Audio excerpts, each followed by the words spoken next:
नमस्कार विद्यार्थी मित्रांनो, तुमच्यातील अनेकांना इंग्रजी बोलायचं आहे, पण एक्झॅक्टली कुठून सुरुवात करायची, कशी सुरुवात करायची हे बऱ्याच जणांना कळत नाही. बाजारातून ढिगभर पुस्तकं आणायची, ती वाचत बसायची, ग्रामरचे रूल्स समजावून घ्यायचे, मात्र इंग्रजी बोलता येत नाही. म्हणजे तुमच्यातल्या अनेकांना हा अनुभव येत असेल की मला बोललेलं समजतं, पण जेव्हा मी बोलायला जातो किंवा जाते त्यावेळी माझ्या तोंडामधून ते शब्दच फुटत नाही किंवा वाक्यच येत नाहीत. आणि मला सतत ही भीती वाटते की माझं बरोबर असेल की चूक असेल. मग चूक असेल तर मी बोलणारच नाही.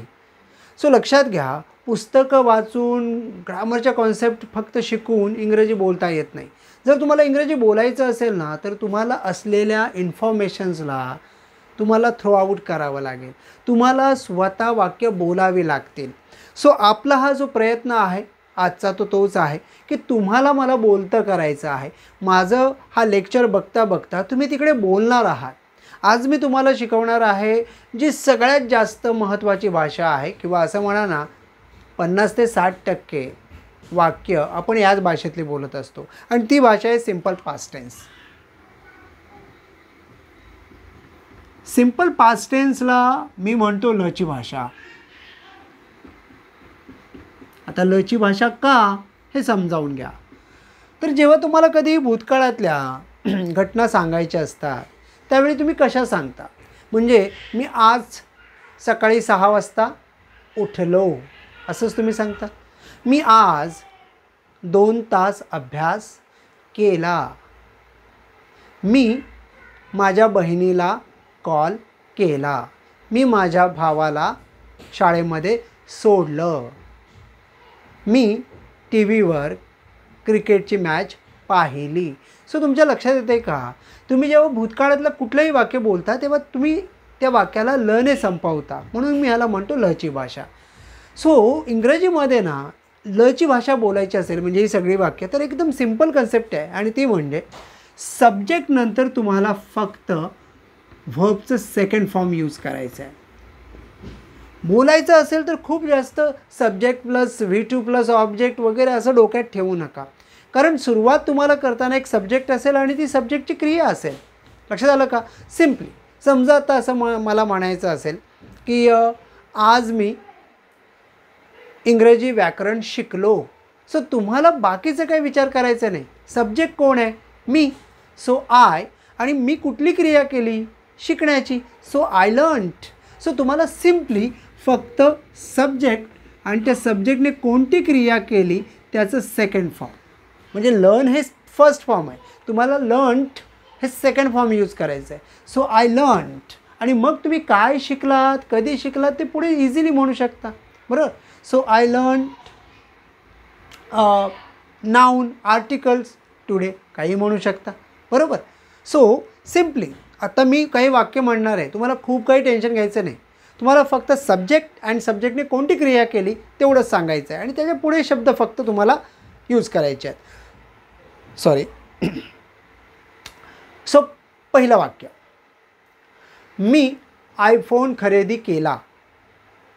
Yes, very good. I bought an iPhone. लक्षात आलं का?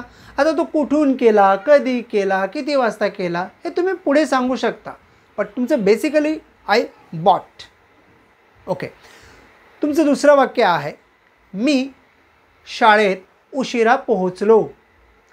I reached to the school late. So simply I reached एवढं तुम्हाला प्रॉपरली म्हणायचं आहे.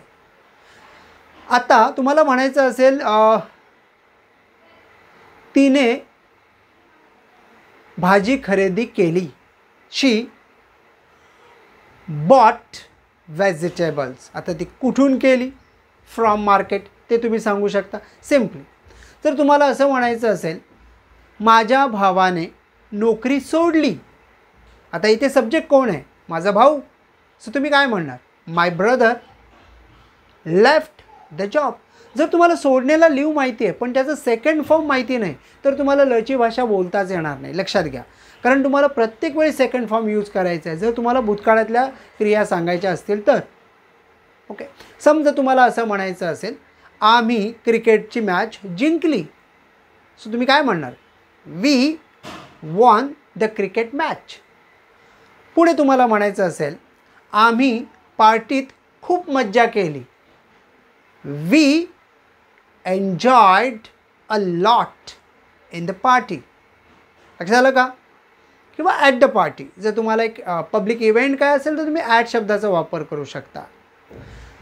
तुम्हाला जर असं म्हणायचं असेल की त्याने आज रेड टी शर्ट घातला. सो ही आता घाललेला काय तर वोर. आता वेअर हा क्रियापद आहे, फर्स्ट फॉर्म आहे, त्याचं तुम्हाला सेकंड फॉर्म माहिती पाहिजे. ही वोर red T shirt today. So simply तुमच्या लक्षात आलं का, तुम्ही भूतकाळातली कुठलीही तुमची क्रिया फक्त तुम्हाला सेकंड फॉर्म माहिती असेल इझिली म्हणू शकता. आता हे झाली. आय होप की तुम्हीसुद्धा माझ्यासोबत वाक्य ट्रान्सलेट केली असतील. आत्ता ही वाक्य झाली नॉर्मल तुम्हाला कुठलीही भूतकाळातली. पण जर तुम्हाला भूतकाळामध्ये एखादा प्रश्न विचारायचा असेल किंवा भूतकाळामध्ये नाही असं म्हणायचं असेल तर सिम्पली तुम्हाला काय करायचं आहे माहिती आहे का, सब्जेक्टला फक्त डिडंटचा वापर करायचा आणि व्हर्बचं पहिलं रूप. असं केलं की तुमचं निगेटिव्ह वाक्य होतं. म्हणजे सिम्पली मी अभ्यास केला म्हटलं तर तुम्ही म्हणाल आय स्टडीड. पण जर तुम्हाला मी नाही अभ्यास केला आज असं म्हणायचं असेल तर तुम्हाला त्या स्टडी आणि आयच्यामध्ये डिडंट टाकावं लागेल. म्हणजे तुमचं वाक्य काय होईल, I didn't study today. So तुम्ही आज जे काही केलं नाही ते तुम्ही डिडंटमध्ये म्हणू शकता. लक्षात आलं का? जसं तुम्हाला समजा म्हणायचं आहे मी आज ब्रश केला नाही, I didn't brush today.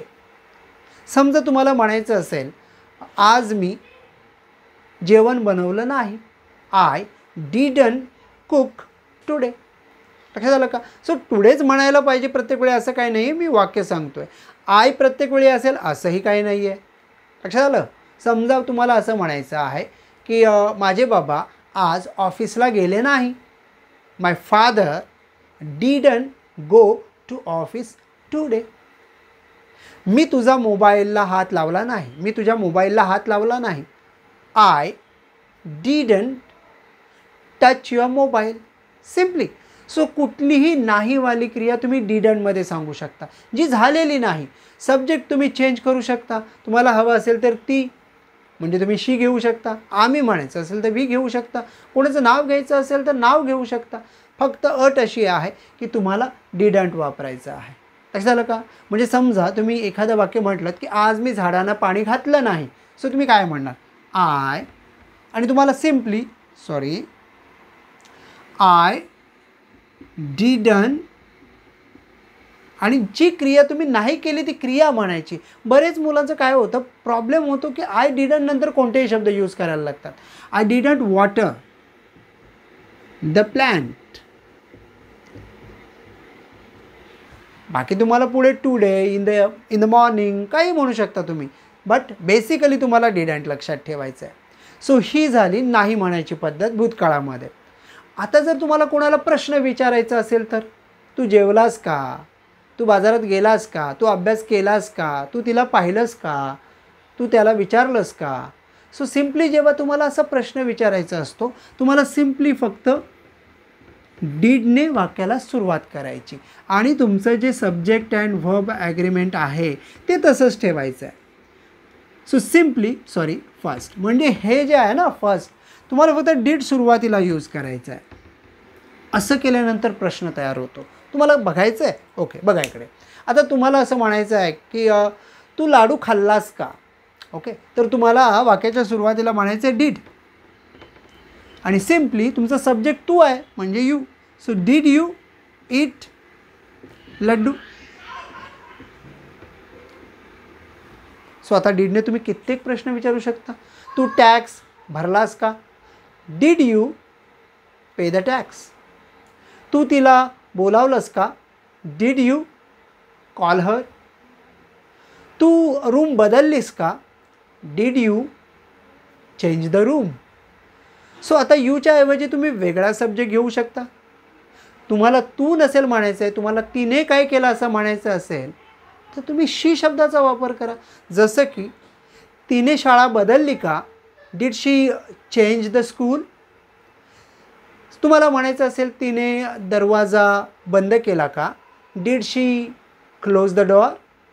So simply तुम्हाला जे काही तुम्हाला प्रश्न विचारायचे आहेत ते तुम्ही डीडने विचारा. जसं तुम्हाला म्हणायचं असेल, ती बाहेर गेली का? Did she go out?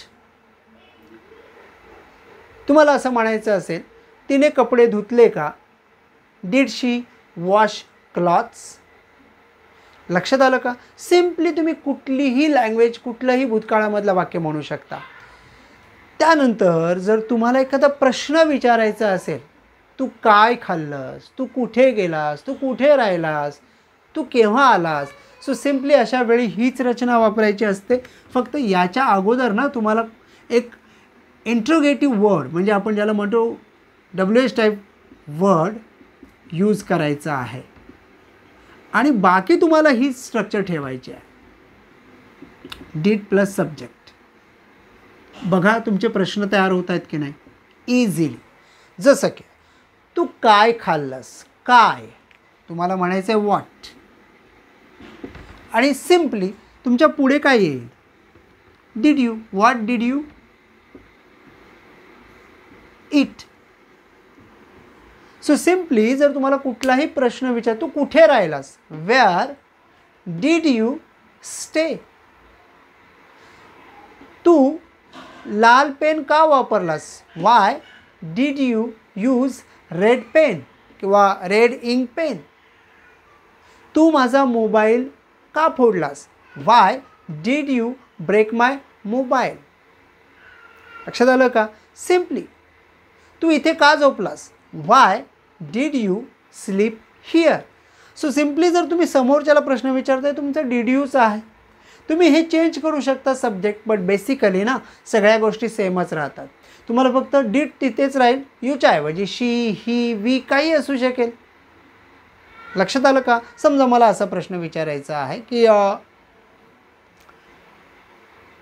तिने दागिने कुठे ठेवले? Where did she keep the jewelleries? लक्षात आलं का? So simply did she, subject change करायचा आहे. सो अशा पद्धतीने तुम्ही लची भाषा आत्मसात करू शकता आणि भूतकाळातलं जे काही तुम्हाला आहे ना, या 4 पद्धतीने तुम्ही काही विचारू शकता. तुम्हाला जमलं असेल ना तर ट्राय करायला विसरू नका. कॉमेंट बॉक्समध्ये एखादं वाक्य या 4 पद्धतीमध्ये कुठलंही एक वाक्य तुम्हाला सुचतंय का? तुम्हाला लिहिता येईल का? जरूर प्रयत्न करा कॉमेंट बॉक्समध्ये. तुमच्या उत्तराची मी वाट बघतोय. धन्यवाद.